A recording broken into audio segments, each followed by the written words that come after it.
tasawuf beda dengan akhlakul karimah. Tasawuf bukan akhlak. Akhlak hanya berbicara sulukiyat, perilaku lahir. Tawaduk dengan orang tua, hormat tamu, hormat tetangga, silaturahim, takziah, dengan akhlakul karimah. Tapi kalau tidak dibarengi dengan ikhlas, dengan hati yang bersih, itu dari kacamata tasawuf nol besar. Silaturahimnya, takziahnya, sudah menjadi akhlakul karimah. Sudah menjadi simbol akhlakul karimah. Tapi dari kacamata tasawuf, kalau nggak dari hati yang bersih, nol besar kadarnya apa-apa. Tak makna lah. Kemudian tasawuf bukan pula ilmu hikmah. Ilmu hikmah ada sendiri. Tokoh-tokohnya, kitab-kitabnya, literaturnya ada sendiri. Ali Al-Buni, apa lagi? Ya Allah, Al-Jawahir Khomes. Namanya kitab Al-Jawahir Khomes. Pokoknya yang ahli hikmah lah. Kitabnya Syamsul Ma'arif, Jumusul Anwar, dan Ibnu Arabi. Walhasil yang bicara tentang ini kalau hikmah puasa sekian hari baca ini nanti gini. Kalau mau bisa apa? Terbang. Mau sakti, mau apa, mau tahu ngobati orang lah. Itu sama sekali bukan tasawuf. Sama sekali bukan. Karena ilmu hikmah itu tokohnya ada sendiri, tujuannya pun ada sendiri, tujuannya, targetnya. Saya baca ini sekian hari, baca ini puas sekian hari, nanti bisa terbang, atau bisa ngilang. Saktian lah. Kalau ilmu hikmah, siapapun bisa mendapatkan. Walaupun kelakuannya masih nggak benar. Asli dilakoni sesuai dengan aturan. Baku Cirebon itu sangat ahli ilmu hikmah. Kiku Cirebon. Dia punya haji-haji 3. 1, Titi Murti. Bisa memahami bahasanya binatang. 2, Halimun. Dan bisa kelihatan besar raksasa. Itu Kiku Cirebon terkenal saktiannya. Jadi saya walaupun dari Cirebon nggak mewaris itu. Walhasil ilmu hikmah bukan tasawuf. Jadi tasawuf itu apa? Tasawuf adalah taurah ruhaniyah, revolusi spiritual, revolusi roh. Jadi tasawuf itu revolusioner, dinamis, nggak akan berhenti. Orang sufi nggak akan berhenti. Sudah mendapatkan makom taubat, masih belum puas, ingin naik makom zuhud, makom warok. Sudah dapat makom warok, ingin naik makom zuhud. Dan makom zuhud naik makom ridho, syukur. Terus dan seterusnya. Sabar, ridho, syukur, haba. Jadi orang sufi itu bukan orang yang pasif, dia orang dinamis. Juga orang sufi itu yang mengetahui, memahami kondisi saat itu. Maka kata Imam Junaid, as-sufi ibnu waqti. Sufi itu adalah anak zamannya. Jadi kalau sufi itu orang ketinggalan, enggak plonga-plongo, enggak ngerti apa-apa, enggak. As-sufi ibnu waqti. As-sufi la launa lahu. As-sufi kalma'i la launa lahu. Sufi itu bayangkan air yang enggak ada warnanya. Launuhu launu ina'ih. Warnanya tergantung wadahnya. Kalau wadahnya embernya merah, kelihatan air merah. Embernya hijau, kelihatan hijau. Airnya sendiri enggak punya warna. Kalau orang sufi artinya apa? Orang sangat fleksibel. Bisa menyesuaikan diri di setiap saat, setiap era, setiap zaman. Yang sufi yang beneran ya, sufi beneran nih. Nah, sekali lagi, tasawuf merupakan ilmu qulub, ilmu hati. Bukan ilmu hikmah, kan? Ilmu perdukunan, bukan. Ilmu qulub, ilmunya hati. Bukan juga ilmu nafas. Ilmu nafas, ilmu jiwa, masih kaitannya dengan an-nafas. Bukan pula ilmu akhlak. Akhlak etika perilaku. Kalau mau rinci sedikit, manusia itu pertama memiliki al-quwwatun natiqah, the power of intelligence, kecerdasan. Ada di otak. Maka otak, di dalam otak ada beberapa titik, ratusan ribu titik listrik. Kalau berpikir fokus, panas kepala kan? Karena listriknya menyala semua. Orang katanya manusia ini yang rata-rata paling maksimal berpikir murni sehari semalam 4 jam. Kalau dikumpulkan hanya 4 jam. Jadi yang namanya otak itu berjalan hanya 4 jam kalau dikumpulkan jadi satu. Orang insinyur lagi gambar apa? Mau bikin gedung, bikin jembatan, mau bikin airport. Kalau difokuskan berpikir itu sehari hanya mampu 4 jam. Itulah akal. Akal selalu menggunakan Muqaddimah sughra, premis minor. Muqaddimah kubra, premis major. Dengan menggunakan qaul syarih. Qaul syarih apa? Selalu menggunakan logika untuk mencapai natijah shadiqah, konklusi yang positif. Akal itu kerjanya itu akal itu kerjaannya. Bisa coba itu bisanya. Kecerdasan akal mencari kebenaran dengan menggunakan logika. Penting, akal juga penting. Kemudian dikatakan wal ya'lamal ladzina utul ilma al-haqqu min rabbik. Yang bisa mengetahui kebenarannya pakai akal, orang menggunakan akal.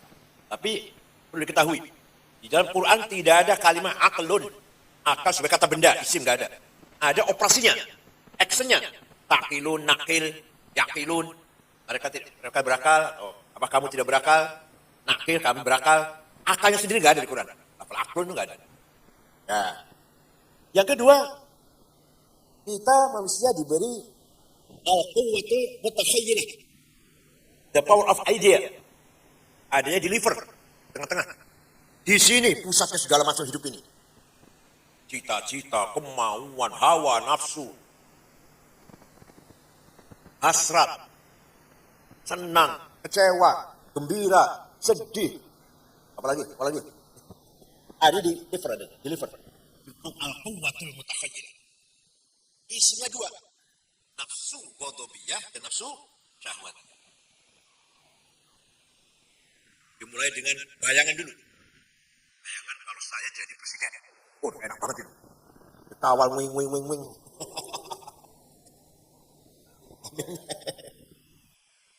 Dan mutakhayyillah. Tapi jangan jangan diterjemahkan khayal bahasa Indonesia. Kalau khayalan bahasa Indonesia itu bahasanya wahm, halusinasi. Kalau khayal bahasa Arab apa? Lebih tinggi dari itulah, bukan halusinasi bukan. Ya tekad. Ide, imajinasi ya. Ide. Saya ingin jadi presiden. Karena apa? Karena ada bayangan, khayalan, dugaan yang keras, dugaan yang kuat, orang jadi presiden enak. Saya ingin banyak uang. Mobil bagus, rumah bagus, istri cantik. Itu kan gitu, dari khayalan. Itu adanya di nafsu syahwatiyah kalau ini. Nafsu ghadabiyah tadi ambisi itu. Kalau nafsu ghadabiyah dimanage, diatur oleh hati, sehingga didorong dengan niat yang baik, cara yang baik, tujuan yang mulia, maka namanya himmah. Rasulullah SAW orang yang punya himmah besar. Muhammadun qaimun lillahi dzu himami. Gak mau kalah Rasulullah, gak mau kalah. Mentalnya kuat. Gak pernah minder. Kalau cerita Rasulullah para mubalik jangan hanya sholat tahajud, kakinya melepuh, apa diganjel batu, itu ya. Tapi jangan berhenti di situ. Ceritakan juga Rasulullah punya sikap. Wallahi law wada'u syamsa fi yamini wal qamara fi yasari ala an atub hadzal amr ma taraktu hatta ahlika dunah. Demi Allah, seandainya orang Quraisy meletakkan matahari tangan kananku, bulan tangan kiriku agar aku berhenti dakwah, aku tidak berhenti sampai menang. Rasulullah punya kata, saya harus menang. Ya walaupun di Lampung kalah ya anu lah. Dari awalnya saya menang.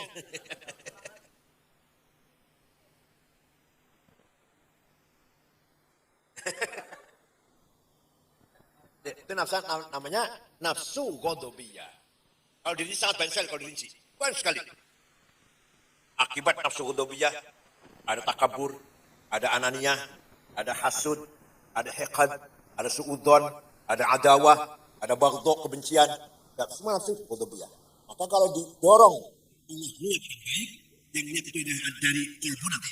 Bermasuk qalbu ini. Dari qalbu, maka nafsu ghadabiyah menjadi himmah. Tetap saja ada ananiyahnya. Saya harus jadi presiden. Ada ananiyahnya, kan egois tuh. Oh, presiden cuma satu kok. Harus jadi presiden. Direktur harus jadi direktur. Direktur cuma satu. Ya, anaknya masih ada. Tapi anaknya yang baik.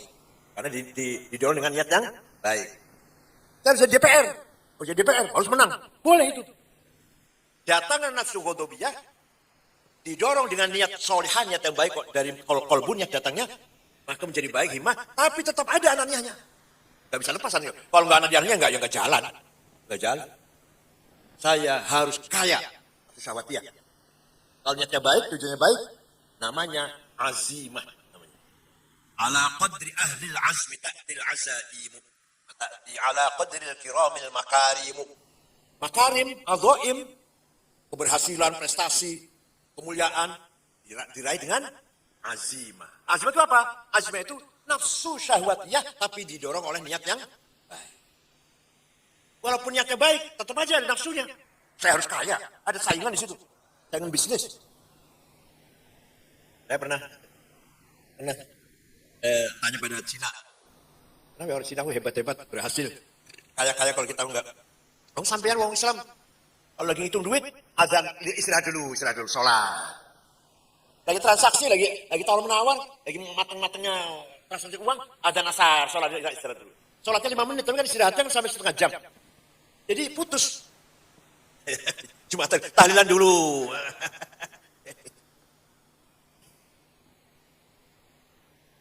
Sayyidina Utsman kaya raya. Sa'ad bin Abi Waqqas kaya raya. Abdul Qadir Jilani kaya. Abil Hasan Asyadili kaya. Sayyid Muhammad bin Ali Al-Maliki kaya. Santunya ditanggung. Semua yang tanggung, makan, minum, pakaian, obat-obatan, pulang kasih tiket. Sayyid Muhammad bin Ali Al-Maliki kaya. Ya Hashim Asy'ari ya cukup kaya lah. Sawahnya luas sawahnya. Jadi mandiri gitu, mandiri. Itu datangnya dari nafsu syahwat ya. Didorong dengan niat yang salihah namanya azimah. Ala qadri ahli al-azmi ta'ti al-azaimu wa ta'ti ala qadri kiramil mahal. Jadi kita ini yang paling hebat ini nyatanya itu. Al-quwwatul mutakhayyilah di dunia ini. Khayalan yang mendorong kita. Yang mendorong kita punya himmah, punya azimah. Kalau saya jadi presiden, programnya ini. Semua dari nafsu syahwat ghadabiyah, dari himmah itu. Kalau saya jadi orang kaya, akan saya buat ini. Semua datang dari azimah. Yang azimah itu adalah syahwatiyah. Nah. Al-Quran selalu membangkitkan kita agar menjadi orang kuat. Wal yakhshal ladzina law taraku min khalfihim dzurriatan ya'atan khauf 'alaihim. Jangan sampai kamu mati meninggalkan anak cucu yang lemah. Artinya apa? Artinya kita didorong Al-Quran agar kuat azimahnya, kuat himmahnya. Jadi kalau melarat dosa.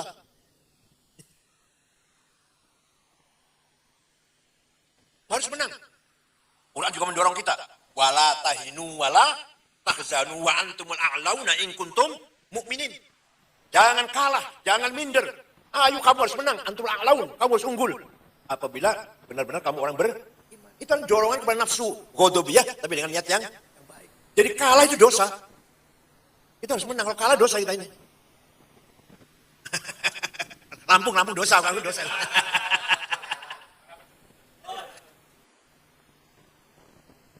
Bodoh dosa. Talabul ilmi faridatun ala kulli muslim. Pinter itu faridah, pinter itu. Jadi kalau bodoh, ini dosa. Semua dorong dengan dua tadi. Nafsu ghadabiyah, nafsu syahwatiyah. Diniati dengan baik maka menjadi himmah dan azimah. Katakan Bung Karno lah contohnya. Dengan himmah yang sangat kuat. Datang dari cita-cita yang luhur. Pantang mundur. Rasa minder. Itu ya. Jadi kita di hidup ini paling yang menentukan di sini. Al-quwwatul mutakhayyilah. Kemauan kita. Kemauan apa? Yang bagian paling pokok, paling penting adalah al-qalb. Qalb itulah yang namanya wa nafakhtu fihi min ruhi faq'u lahu sajidin. Malaikat sampai diperintah sujud pada Adam karena Adam punya kalbu. Namanya gitu loh. Kenapa malaikat disuruh sujud pada Adam? Karena Adam punya kalbu. Malaikat gak punya kalbu. Malah bukan hanya malaikat. Semua yang di bumi ini diciptakan oleh Allah untuk manusia. Wa huwallazi ja'ala lakum ma fil ardi jami'an. Semua diciptakan untuk manusia. Ya Allah. Tumbuh-tumbuhan, buah-buahan, angin, panas, matahari, bulan, semua yang untuk manusia. Tumbuh-tumbuhan binatang. Malaikat pun fi khidmatil insan. Melayani kita malaikat itu. Ngatur angin, ngatur hujan, ngatur El Nino ya. Nah, kenapa manusia mulia? Karena punya nafkah rabbaniyah yang namanya qalbu. Nafsu menggebu-gebu. Diatur dengan hati yang baik. Dengan niat yang soleh. Ingin kaya? Bagus, boleh. Harus malah. Dengan nafsu yang baik. Ingin pinter. Ingin sukses, ingin lulus. Saya masih kuliah lah. Ingin pinter, ingin menguasai ilmu. Ya dari nafsu, syahwatiyah. Yang syahwatiyah itu. Jangan kalah dengan tetangga. Jangan kalah dengan teman. Dia sudah lulus, saya belum. Itu kan cuma dari nafsu. Tapi yang didorong dengan niat yang ada dalam kalbu masing-masing. Nah, kalbu ini terdiri dari apa? Pertama, basirah. The eye of heart.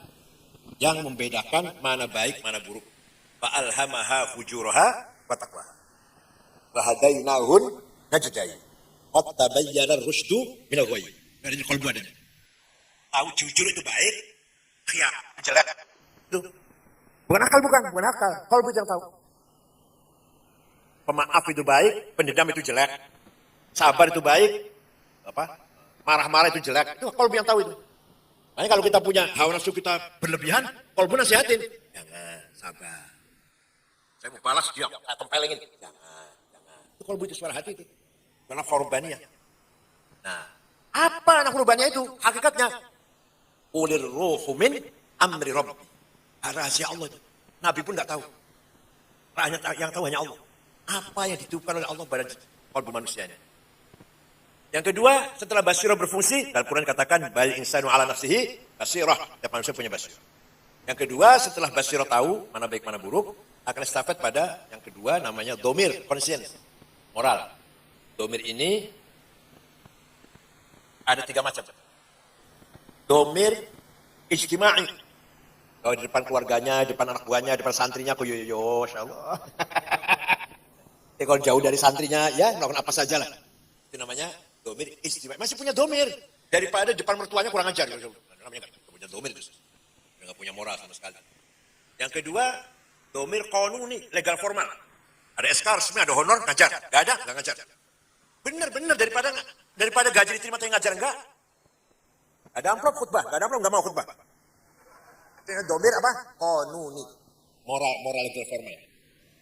Yang ketiga yang paling mulia adalah domir dini, moral agama. Di mana saja, depan santrinya, depan muridnya atau jauh dari muridnya, ada SK nggak ada SK tetap kalau baik dia lakukan, kalau tidak baik dia tinggalkan. Itu domir itu kerjaannya mengeluarkan perintah atau larangan. If'al atau la taf'al. Tadi basirah tahu, jujur itu baik. Maka Tuhan mengatakan, jujurlah kamu. If'al, do it. Bohong, nipu, malah bohong, nipu, khianat, itu jelek. Itu basirah yang tahu. Atau basirah. Dia mengatakan,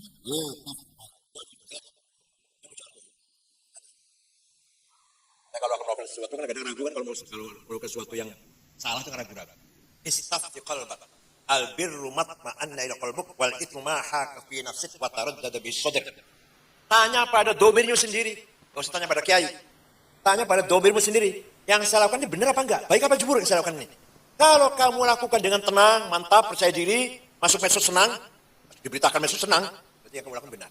Tapi kalau kamu lakukan ragu-ragu, maju mundur, tengok kanan, tengok kiri, jangan ada orang tahu, itu berarti wal ithmu ma haka fi nafsik. Itu dosa itu pasti. Gampang, ukurannya gampang kok. Kalau domirnya masih sehat.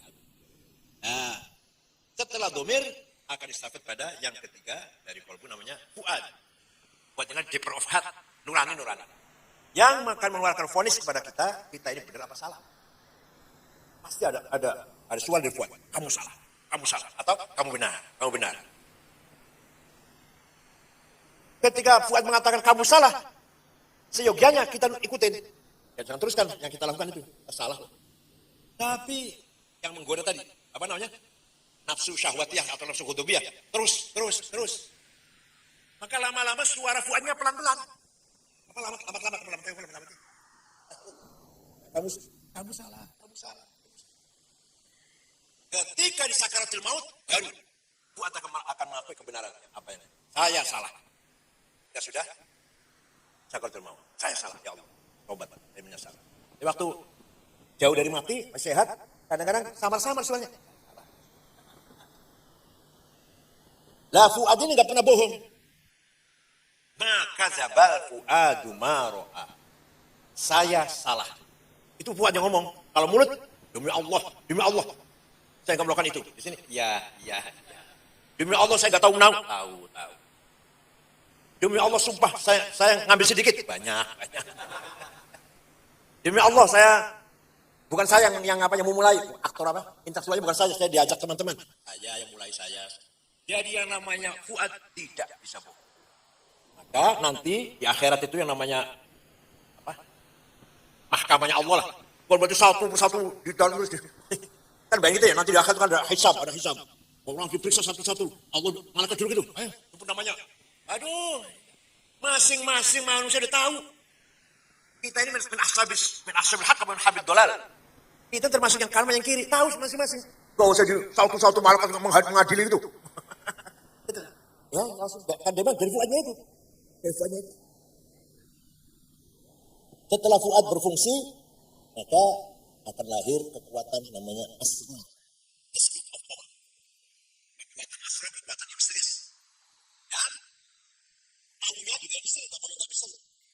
Kekuatan yang misterius apa? Maka maunya objeknya juga yang misterius. Yang goib-goib. Gak puas dengan yang lahir. Maunya di belakangnya itu ada apa? Mengapa ya presiden? Maaf jadi wakil presiden. Nggak gitu maunya. Apa?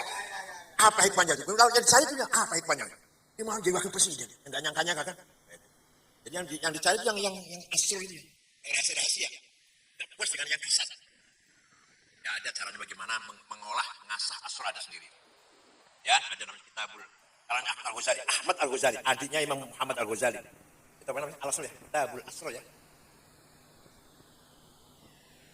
Maka di dalam hati itu ada namanya sir, kekuatan yang rahasia. Ada sirul asror, sirnya sir. Kekuatan rahasia-rahasia. Intinya inti. Nah, kalau sudah sir berjalan aktif, akan timbul lahir dalam diri kita, kalbu kita, latifah. Software. Perangkat yang sangat lembut, yang bisa memahami segala sesuatu. Tapi kadang-kadang orang kalau sudah mencapai latifah, gak banyak ngomong. Kan sudah tahu hikmahnya Allah seperti apa. Ada anaknya nakal biarin, ada anaknya ini malas ya biarin. Kalau udah punya latifah itu, kita yang masih lahir ini yang anak maunya benar sekarang jadi anak yang benar. Kita punya anak nakal, maunya sekarang nggak nakal. Kan itu ya kalau kita yang masih berpegang dengan ilmu zahir. Udah ilmu asrar, ilmu lataif, anaknya nakal biarin. Kelihatannya dibiarin kelihatannya. Ini punya anaknya ini malasnya biarin. Allah yang ngatur semuanya. Ada contoh. Saya punya kakak sepupu namanya Kang Soleh. Bapaknya Ahmad Zaini menantunya Kang Jafar. Dia punya anak namanya Hasan. Lagi mondok pesantren di Boyo, disuruh pulang dinikahkan. Ibu saya marah-marah dan bibinya. Ponakannya walaupun dia terkenal orang baik, orang punya kelebihan tapi ibu kan bibi ya jadi berani lah. Kenapa Soleh? Bocah lagi mondok, suruh pulang kawin. Gak jawab, diam aja. Ternyata kurang dari sebulan beliau meninggal. Artinya dia meninggal ingin ada salah satu anaknya sudah nikah dulu. Hanya nanti ini kakak ini sudah menikah akan membantu kehidupan adik-adiknya. Banyak sekali kejadian ini banyak sekali. Ya Gus Dur lah paling banyak contoh Gus Dur. Itu juga banyak sekali keanehan dari beliau. Padahal kalau saat kita lihat Gus Dur ya gak istiqomah lah.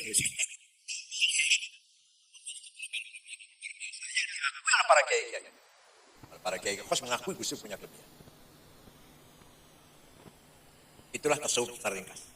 Kalau mau lebih tinggi lagi, lebih mau hakikat lagi. Kalau saya menggunakan kata-kata dulu, ini sebenarnya di sana nggak ada dulu, nggak ada zaman. Hanya saya menggunakan kata dulu. Cerita kok. Dulu Allah sendirian. Ini dulunya nggak ada dulu. Bagi Allah nggak ada dulu. Ini saya ngomong. Dulu Allah adzatul mutlaqah al-mujarradah an nisab al-idhafat. The absolute one existence without relation. Hadratul ahadiyah. Yang gak ada hubungan dengan siapa-siapa. Kalau ada hubungan ada dua nanti. Sendiri betul, sendiri. Nah, kemudian, tapi gak ada kemudian. Ini saya yang cerita kemudian. Kemudian Allah ingin mengenal dirinya. Jadi Allah kan sendirian. Aku sebutnya, ini siapa sebenarnya ya? Begitu ingin kenal dirinya, langsung ada dua. Ada yang kenal dan ada yang dikenal. Ada yang tahu dan ada yang diketahui. Langsung ada dua itu. Maka muncullah Asma'ul Husna yang 99. Ar-Rahman Ar-Rahim Malikul Quddus Salamun Binul Muhaimin Al-Jabbar Takabbir Al-Khaliqul Baru Sulul Ghafar Qahar Wahhab Rizqul Fatul Alim Qabidul Basir dan seterusnya lah. Aku itu dah. Saya ini Rahman Rahim Khaliq Alim Qadir. Allah tahu bahwa dirinya itu adalah Rahman Rahim. Ini cerita supaya menggampangkan, misalnya nggak seperti ini supaya gampang. Nah, Asmaul Husna itu namanya Al-Hadratul Wahidiyah. Apa wahid? Beda apa wahid dan ahad? Kalau ahad, satu tenanan. Nanti nggak ada relasi, nggak ada hubungan dengan siapa-siapa. Kalau wahid, satu tapi nisbian harus ada relasi. Contoh. Oh, aku itu banyak kholik. Oh, ternyata saya ini kholik. Begitu dia tahu bahwa dia kholik secara otomatis harus ada makhluk. Tidak sekali-kali namanya kholik kalau dan makhluk. Oh, saya ini alim dah. Ya harus ada objek yang diketahuinya itu maklum. Oh, saya ini rozik dah. Ya harus ada yang di marzu. Maka relasi hubungan alam semesta ini dengan asmanya Allah. Yang kita berdoa dulu, ya Ghani, ya Hamid, ya Hamid, Agna bi halik. Itu hubungannya dengan sifat, dengan asma, dan dengan zat enggak. Tapi Allah embuh. Enggak tahu di mana enggak tahu. Yang relasi kita ini adalah asmanya. Ini kaya, ini miskin, ini naik pangkat, ini turun, ini sakit, ini sehat. Adalah ini hidup, ini mati.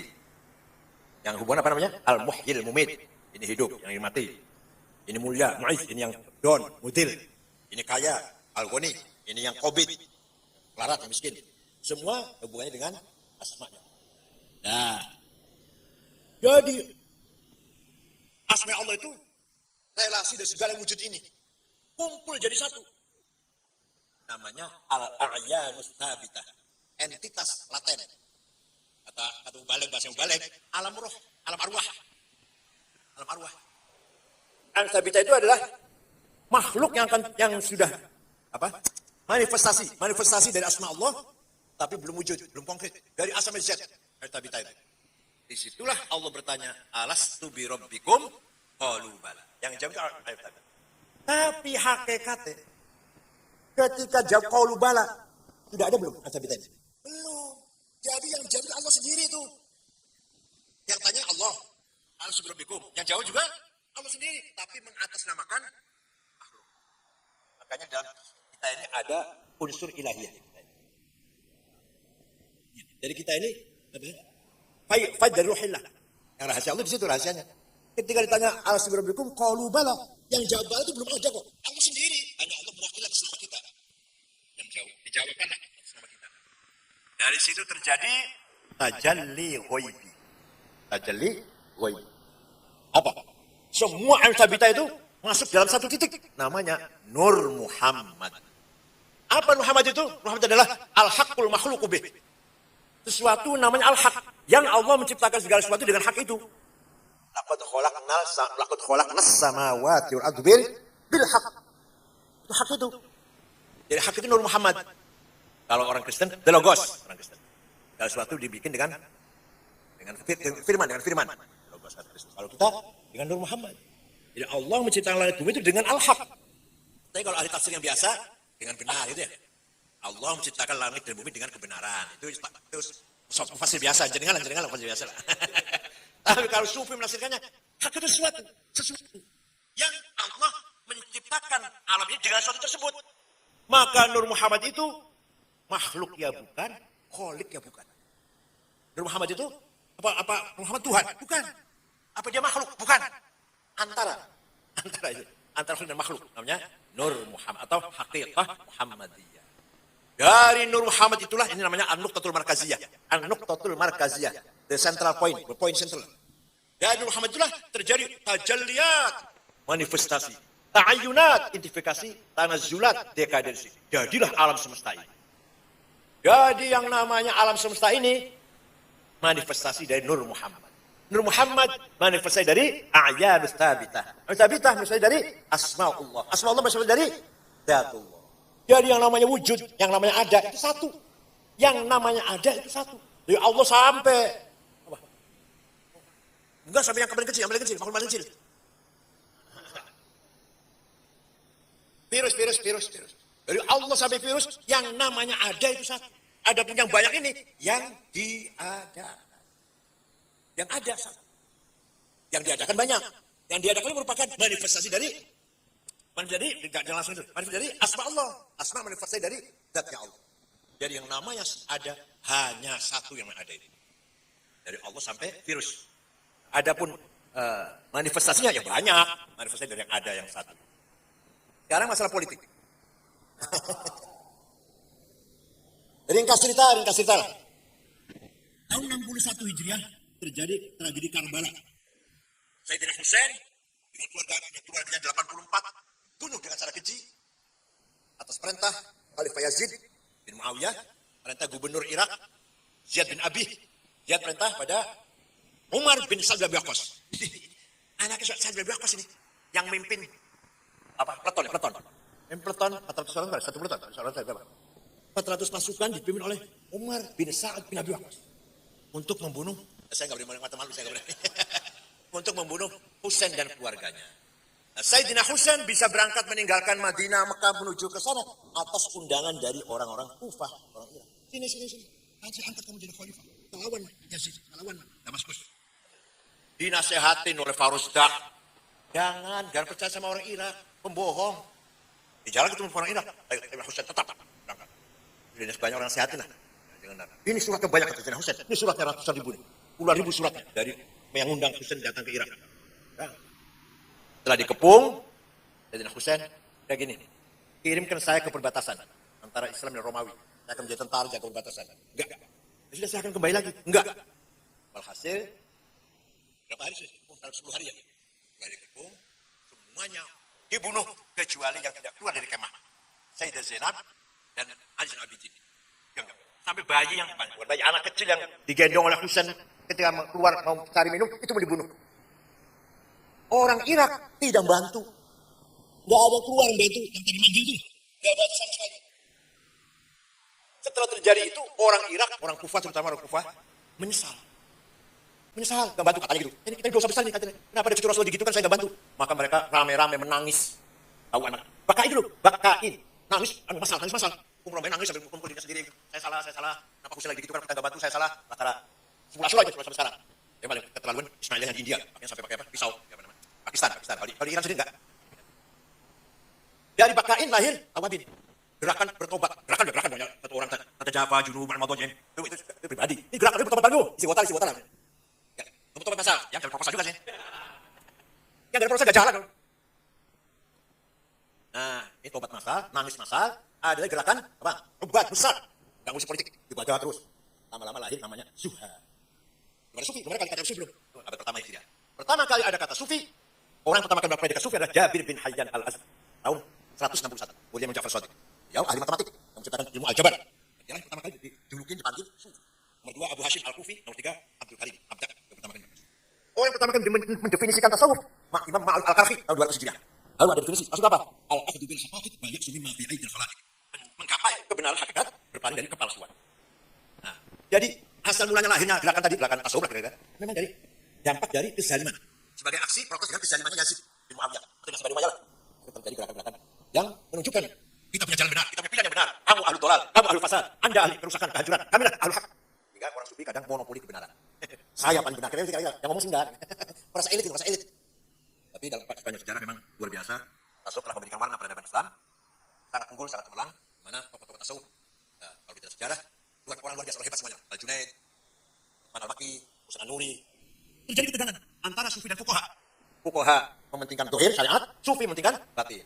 Lahirlah seorang Imam Abu Hamid Muhammad Al-Ghazali yang mengharmoniskan antara syariat dan hak ini. Yang tulisan kitab Ihya, bab pertamanya syariat dulu, bab air, bab ilmu, bab air, bab sholat terus, terakhirnya nanti rubu'ul munjiyat dan rubu'ul muhlika. Apa-apa yang menyelamatkan manusia dan apa-apa yang menjerumuskan manusia. Jadi syariat jangan tinggal. Walhasil itulah terkomit tentang tasawuf. Pada dasarnya kesimpulannya, tasawuf bisa dikatakan juga sikap politik. Yang politik apa tadi? Pembangkangan, protes lawannya. Ambil tuh jabatan, ambil sana, harta kamu ambil, dunia kamu ambil sana, kami akan mengambil rohani. Silakan dari rumahnya kamu mewah, kamu berkuasa, kamu ambil, kami akan menguasai rohani. Jelas sih masih kasus sekarang. Kalau kiai kan berarti kan penguasa rohani. Kalau lurah atau RT bupati penguasa lahir. Ke masyarakat, karena cinta pada kiai, tanpa disuruh ambil perintah, taat berarti penguasa rohani. Daripada bupati, pura-pura cintanya itu, taatnya. Karena ada amplop. Itu saja, mudah-mudahan ada manfaatnya. Syukran. Wa dumtum fi khairin najah. Wallahu a'lam. Assalamualaikum warahmatullahi wabarakatuh.